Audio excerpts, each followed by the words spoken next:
Hey everybody, it's Evan with SpawnWave Media. Today we're going to try out something new. John and I have been talking a lot recently about adding to the overall news of SpawnWave, specifically within the realm of esports. So today we're going to take a look at what's been going on this past week. So let's dive right in with some business. Now, for the longest time, the big companies that would actually put money into the esports scene tended to be for hardware sellers. SteelSeries, Crucial, HyperX, Logitech. These were the names that dominated the sponsorship roles at most of these tournaments. So it's always interesting to see a more mainstream brand take the stage. And in the case of ESL1 in Hamburg, that brand just happens to be Pringles. That's right, the brand that claims immediate addiction joins Mercedes-Benz in support of ESL1. Now, I don't know what Pringles will be able to do to match Mercedes on their claim that they will hand a car to whoever gets voted as the MVP from that league. But still, it's interesting to see a brand that I would normally relate to one of the more common sports. I would definitely relate Pringles with an ad scene during a commercial break during baseball or basketball or anything along those lines. But it's good that they're testing the waters with esports, and hopefully this will possibly pave the way for other companies to really think maybe we should, take stride with this. And I think it'll come down to any benefits possibly seen after the fact. Also in new sponsorship news, Team Dignitas, a gaming house with competitors in many genres of esports, recently picked up Buffalo Wild Wings as a team sponsor. I found this interesting simply because people are starting to understand Buffalo Wild Wings as a sort of starting point for more mainstream esports events. A place that locally, at least, is best known for holding events for baseball games, basketball games, MMA. As a company, it started putting itself out there more by hosting tournaments for CSGO and Hearthstone as well. And even though it's not unique for a company to sponsor teams like this, it feels like Buffalo Wild Wings is more into the prospect of actually expanding the brands into people's homes, into people's communities. So with them, it feels less like a one-sided partnership. The team you sponsor makes it to the world stage and they see a HyperX sticker on their shoulder, and that's your whole branding function. But with Buffalo Wild Wings, sure, you have to play an ad and maybe even have a little logo pop up during a Twitch stream event, but they will also promote the tournaments their teams are going to for more public consumption. And to me, that's just wonderful. And I really am hoping these things work out, because the sponsorships I've just talked to you about are mostly considered non-endemic sponsorships. That is to say that they're not really core companies when it comes to sponsoring and advertising. They're more testing the potential of what could possibly be a great partnership, but they're just not too sure. So I'll be looking towards whether or not some of these companies return to this venue, or even expand their already very helpful practices.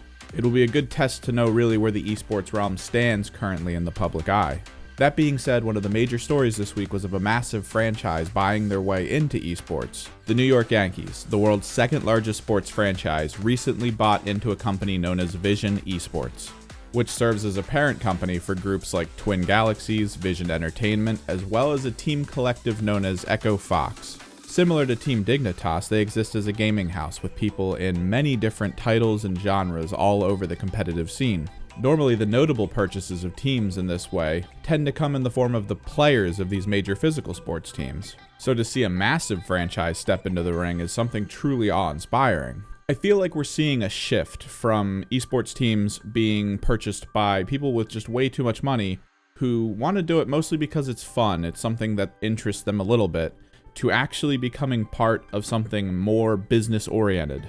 And I feel like we're going to see what that kind of professionalism will bring to the actual tournament scene. So with those interesting maneuvers in the business world out of the way, let's take a quick look over at the tournament scene. Now, one of the most notable stories this week, for myself at least, was the news that 4 members of China's Overwatch Cup team actually had their visas denied. That is to say, they're going to be watching the tournament they trained so hard for from home. Their team was able to find replacements, so they will be competing in the end. But this bump in the road for the Overwatch League isn't uncommon. My newsfeed over the past couple months has been trending with information about Overwatch League having issues, having problems getting other people's visas. I think a Russian team actually lost one of their players because of this. And this, on top of the loss of sponsorship deals, makes the entire premise of the Overwatch League very shaky. And I'm really hoping all these hiccups work themselves out very soon. Because like with the Yankees purchase we just talked about, this represents a little bit more of the entertainment industry approach to esports. Up until now, most of the tournament venues have been getting along just fine by imitating what modern sports seem to try to portray to us as what is necessary to make the sport interesting for players. And for the most part, it's been working, slowly but surely. But the people working for the Overwatch League were hired out from major ESPN venues and other such places that are all highly focused on what makes a sport the most entertaining it can be. The approach is to effectively bring a title up to the level of household brand. Even though League of Legends is easily one of the biggest and most noticeable brands in the esports arena, it still falls short of being truly globally recognized. And this hinders things like potential sponsors and even venues, because for the most part, people still view the esports arena as a place to advertise your computer parts company, because that's where the major market is. Most of the people watching are all thinking of purchasing upgrades for their computer to be able to play more games. And even though brands like Mountain Dew have historically advertised for games coming up, they've never advertised the actual competitive scene, and the advertisements even being done for the launch were more paid for by the company making the game anyway. I'm still really hoping Overwatch League might change this, because this could also serve to make these companies more aware of games outside the Overwatch brand. And with that, I wanted to take a little bit of time to talk about a topic that's been floating around on my mind this past week, specifically the role of the spectator in the future of esports. Recently, I was told by someone that it's important for us to talk about what we think the type of sports system needs to be for the future of esports. That we as the viewers need to talk about the rules and regulations and all the minutia of what actually makes a sport legitimate. And I don't think this is the case. This is a conversation to be had by people sitting behind mountains of money who are looking for ways to entertain us and earn more money in the process. Ways of legitimizing the sport by weeding out corruption. Ways of normalizing the rules and regulations. That's for them to decide. But that doesn't mean that there's nothing we can do. We have to be vocal about our love for it, about our interest and passion in what we're watching. And this is a lot easier than you think, especially with how modern social media works. So set up viewing events with your friends, hold pre-gaming parties. Over the past couple years, I've heard of people renting out movie theaters to show off the major tournaments to large groups of people. I feel like to a degree, esports is still viewed as a situation where you're just sitting alone in your house watching your computer screen and going, ooh, that was interesting, man, I'll try that in the next game.